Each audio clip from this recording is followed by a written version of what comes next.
এটা হবে হায়াতের পানি, বলেন এটা হবে হায়াতের পানি না, তবে এটা কোন পানি গো মাওলা?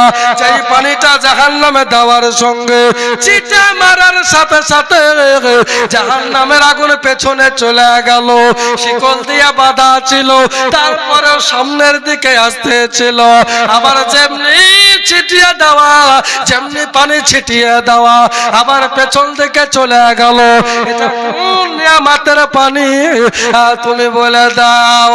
সেই দিন আবার আল্লাহ পাক আল্লাহ তাআলা বলবে, ওগো ফারিস্তারা গো, শোনো গো, ওগো আমার মালাইকা ফারিস্তারা, এই পানিটা আপনার দুনিয়ার পানি না, এটা হবে কাউসারের পানি না, এটা হবে হায়াতের পানি না, এটা কূপের পানি না, জমজমের পানি না। এই পানিটা হলো আমার গুনাহগার বান্দা বান্দি, যারা রাত্রে বেলায় নির্জনে নিজের গুনাহের কথা স্বীকার করে আমি আল্লাহ পাকের কুদরতি কদমে আপনার কিনা মাথাটা ঠেকিয়ে দিয়ে 2 ফোঁটা করে চোখের পানি ফেলেছে। কখনো রসুলের মাজলিসে, কখনো জলসার মাহফিলে, কখনো মিলাদুল নবীতে 2 ফোঁটা চোখের পানি ফেলেছে। ও ফারিস্তারা রে, এই পানিটা ওই পানিটা দেখেছে বান্দা ওটা মাটিতে পড়ে শুকিয়ে গেছে। না না ফারিস্তারা, ওটা আমি সংরক্ষণ করেছি। ওই জাহান্নামের আগুনকে আমি আমার গুনাহগার বান্দা বান্দির চোখের পানি দিয়া ওই জাহান্নামের আগুনকে ঠান্ডা করে দিয়েছি। সুবহানাল্লাহ, সুবহানাল্লাহ। হায় হায়, আল্লাহু আকবার কবিরা। জাহান্নামের আগুন কত উত্তপ্ত, আপনার 1 ফোঁটা চোখের পানির কত দাম বাবা? 1 ফোঁটা চোখের পানির কত দাম আপনি জানেন না। আপনার চোখের পানির মূল্য আপনি জানেন না বাবা। যে দুনিয়াতে যত আল্লাহর ভয়ে চোখের পানি ফেলবে, যে দুনিয়াতে যত আখিরাতের কথা স্মরণ করে 2 চোখের পানি ঝরঝর করে ঝরিয়ে দেবে, আল্লাহ বলছে ওই বান্দাকে আমি আল্লাহ জান্নাত দেব। জোরে বলুন সুবহানাল্লাহ। ওই বান্দাকে আমি আল্লাহ maaf করব, কারণ আমি আল্লাহ তো গফুর, আমি আল্লাহ তো গফফার, আমি আল্লাহ তো রহিম ও রহমান, আমি আল্লাহ বড় দয়ালু দাতা।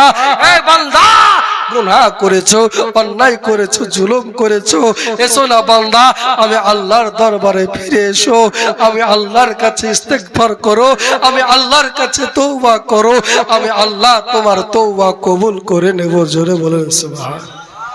হায় হায় সুবহানাল্লাহ। ওই আল্লাহর কাছে চান বাবা, যা চাইবেন আল্লাহ তাই দেবে। মৌলভী সাহেব এত দোয়া করছে, দোয়া কবুল হয় না কেন? হয় না। এর পেছনে প্রথম কারণ হলো আপনার খাবার যেটা খাচ্ছেন, যেই রুজিটা আপনি ভক্ষণ করছেন, এই রুজিটা হালাল না হারাম একটু ভেবে দেবেন। হারাম রুজি খেয়ে আল্লাহকে ডাকলে আল্লাহকে পাওয়া যায় না, হালাল রুজি খেয়ে আল্লাহকে ডাকতে হয়। আর আপনি অপরের জমির বেগুন চুরি করে আনলেন, মাঠে ঘাস কাটতে গিয়ে কারো জমির টমেটো পেকেছে ছিঁড়ে নিলেন, টমেটো ওয়ালাকে জানলেন না, বললেন না, চুরি করে টমেটো খেয়ে নিলেন। ওই টমেটো খেয়ে যে রক্ত আপনার শরীরে হবে, ওই রক্তটা কি হারামের রক্ত না হালালের রক্ত হবে? বলেন, কথা বলেন, কিসের রক্ত হবে? হারামের রক্ত হবে। ওই রক্তের জোরে আপনি শক্তি নিয়ে দাঁড়িয়ে নামাজ পড়বেন। আচ্ছা বলেন তো ওই নামাজ কি কবুল হবে? ওই নামাজ কি কবুল হবে? না বাবা। নামাজ পড়তে হলে, নামাজ কবুল করাতে হলে, দোয়া কবুল করাতে হলে আপনাকে রুজিটা হালাল করতে হবে, খাবারটা হালাল করতে হবে। তবেই আপনি যদি আল্লাহকে ডাকেন আল্লাহকে পাওয়া যাবে। আল্লাহ বলছে বান্দা, তুমি যখন আমার হয়ে যাবে তখন আমার সৃষ্টিকুল তোমার গোলাম হয়ে যাবে। জোরে বলুন সুবহানাল্লাহ। হায় হায় হায় হায়। আমার তুমি হয়ে যাও, আমার সৃষ্টিকুল তোমার তাবেদারি হয়ে যাবে। এই দেখ, একটা বাচ্চা ছেলে দাদির নামে দিয়েছে 50 টাকা। আল্লাহ পাক দানকে কবুল করুক, বলুন আমিন ইয়া রাব্বাল আলামিন। ভাইরা আমার, তাহলে কার জন্য আপনি কি করছেন? এই সন্তানের মুখে খাবার তুলে দেওয়ার জন্য আজকে আপনি জোহরের নামাজ কাজা করে দিলেন। মৌলভী সাহেব, কাজ না করলে তো খেতে পাবো না। হ্যাঁ ঠিক আছে, জোহরের নামাজ কাজা হলো কাজের জন্য, তো নামাজটা আপনি এর সাথে আদা করেন না, কাজাটাকে আদা করেন, আবার পরে কাজা পড়ে নেন। কিন্তু আপনার জোহর ছুটে গেল তো ও ছুটে গেল, আর পড়লেনই না। 5 ওয়াক্তের মুসল্লি 5 ওয়াক্ত পড়ে, কোনদিন জোহর হলো না, আসর হলো না কাজের জন্য, সন্ধ্যার সময় মাঠে থেকে আসলো, মাগরিব পড়লো, কিন্তু মাগরিবের পরে এশার পরে ওই জোহর আসরটার কাজা পড়লো না। আচ্ছা বলেন তো, এই নামাজি কি 5 ওয়াক্তের নামাজি? এই নামাজের ভিতরে কি নামাজের মহব্বত আছে? যদি থাকতো তাহলে পরে ওই কাজা নামাজটা আদা করতে বলতো, মাওলা সময় মতন তোমার মসজিদে আজান হয়েছে, হাইয়া আলাস সালাম মুয়াজ্জিন বলেছে, আমি যেতে পারিনি সন্তানের মুখে খাবার দেওয়ার জন্য, পিতামাতার মুখে খাবার দেওয়ার জন্য আমি সময় মতন ইবাদত করতে পারিনি, তোমাকে আল্লাহ বলে ডাকতে পারিনি। আয় মাওলা, আমরা শ্রমজীবী মানুষ, কর্মজীবী মানুষ, কর্মজীবী মানুষ, কাজ না করলে খেতে পাবো না।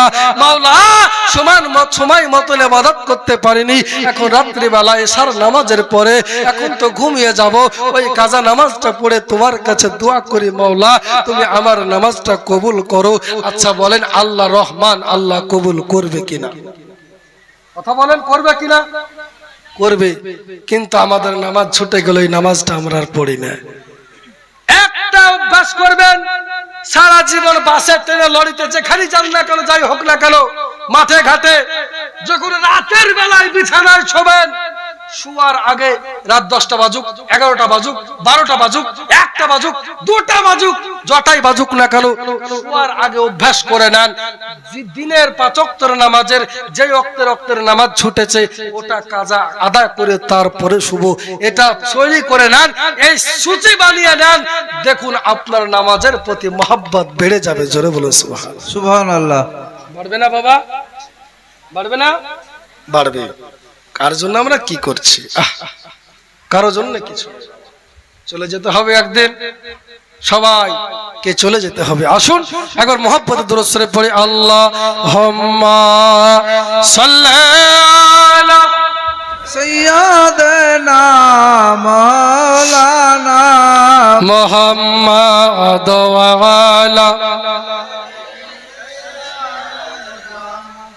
মাওলানা মুহাম্মদ। কোন জমিনের মাটি আমার হবে গোরস্থান? জোরে বলেন সুবহানাল্লাহ। জানি না কার চোখের জলে পাইব পরিত্রাণ, কোন জমিনের মাটি আমার হবে গোরস্থান, কারাই আমায় গোসল দেবে, কে আনিবে কাফন, কারাই আমায় কেদে কেদে করে দিবে দাফন, কারাই আবার পাশে বসে শোনাইবে কুরআন,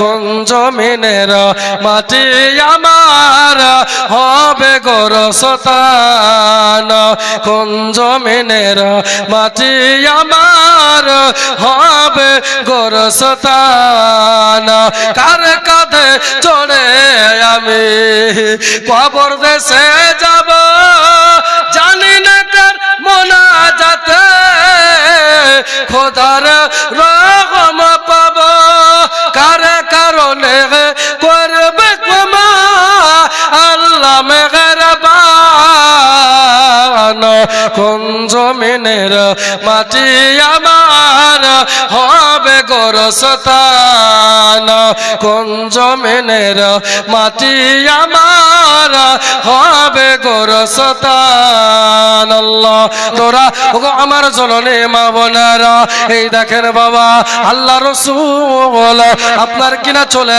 আসলো, মক্কা যেন বিজয় হয়ে গেছে, আল্লাহ রাসূল সাল্লাল্লাহু তাআলা আলাইহি ওয়াসাল্লাম বাবা কাবা শরীফের কাছে আসলো, হযরত বেলালকে বলছে, ও বেলাল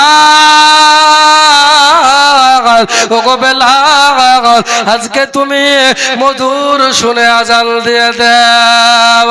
হযরত বেলাল যেন বলছে আল্লাহ আল্লাহ আল্লাহ আল্লাহ। বেলালকে কাবার চাতালে চাপিয়ে দিল, কাবার উপরে উঠে গিয়া বেলালকে নবী বলছে আজান দাও। হযরত বেলাল কিছুই বলে না, দুই চোখের পানি ঝরঝর করে ঝরছে। আহারে সেই কাবা, যেই কাবার গিলাফে চুমু দিলে, যেই কাবার গিলাফ ধরে বান্দা কিছু চাইলে আল্লাহ বলে আমি নিরাশ করে দিই না। ওই কাবার চাতালে চেপে আছে। হযরত বেলালের চোখের পানি ঝরছে। হযরত বেলাল কাঁপছে, বলছে ইয়া রাসূলুল্লাহ ইয়া হাবিবাল্লাহ, আপনি তো আমাকে কাবাতে তুলে দিলেন। বেলাল আজান দাও আজান দাও। হযরত বেলালের চোখের পানি ঝরে, মনে মনে চিন্তা করে আল্লাহ আমি এখন কাবার উপরে আছি, আমি এখন কোন দিকে ফিরে আজান দেব? আমার রাসূল বলে বেলাল গো আজান দাও রে বেলাল, আজান দাও রে বেলাল, আজান দাও। বেলাল বলে ইয়া রাসূলুল্লাহ ইয়া হাবিবাল্লাহ, নবী গো আমি যখন তায়েফে ছিলাম তখন তো কাবার দিকে মুখ করে আজান দিয়েছি। যখন আমি বদরে ছিলাম কাবার দিকে মুখ করে আজান দিয়েছি। যখন আমি মাঠে ছিলাম, যখন আমি ঘাটে ছিলাম, সব জায়গা থেকে কাবার দিকে মুখ করে আমি বেলাল আজান দিয়েছি। নবী গো এখন আপনি আমাকে চাতালে চাপিয়ে দিলেন, আমি তো কাবার উপরে চেপে আছি, কাবায় আমার পায়ের নিচে আছে। ইয়া রাসূলুল্লাহ ইয়া হাবিবাল্লাহ, আমি কোন দিকে আজান দেব? নবী আমার বলা বেলাল রে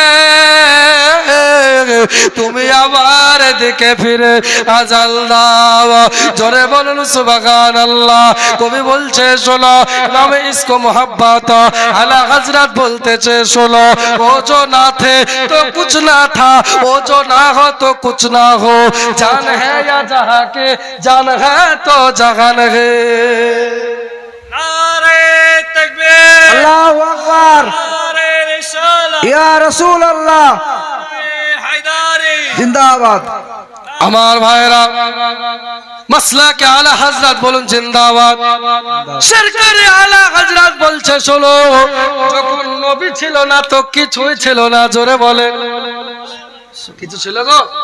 মেরাজের ঘটনা, মেরাজের জীবনী পড়লে দেখবেন যখন নবী মেরাজে চলে গেল 27 বছর একাধারে কেটে গেছে, দুনিয়ার মানুষ টের পায়নি। কেন? দুনিয়ার জান দুনিয়া থেকে উপরে চলে গেছে। দুনিয়া কি আর চলবে? কথা বলে না, চলবে গো? চলবে না। যদি আমার জান না থাকে, আমার রূহ না থাকে, তো আমি তো ঠিক কিনা বলে? কোন দামাচার শরীরের এত যত্ন, হাতের করে 3 বার করে সাবান মাখা, জানটা বেরিয়ে গেল, যেটা বেরিয়ে গেল ওটা তো দেখা যায় না, ওজন অনুভব করা যায় না। শরীর থেকে সব আছে, যেটা দেখা যায় না ওটাই বেরিয়ে গেল। তোমার শরীর বাঁচালে হয়ে গেছে, কোনো দাম নাই। কথা বলেন ঠিক কিনা বাবা? ঠিক কিনা আমার ভাইরা, আমার বন্ধুরা? এই জন্যে যখন নবী ছিল না, কিছুই ছিল না, এই জন্যে আলা হযরত সুন্নিদের মাথার তাজ। কথা বলেন ঠিক কিনা? প্রত্যেকটা কথার পেছনে দলিল। জোরে বলেন সুবহানাল্লাহ।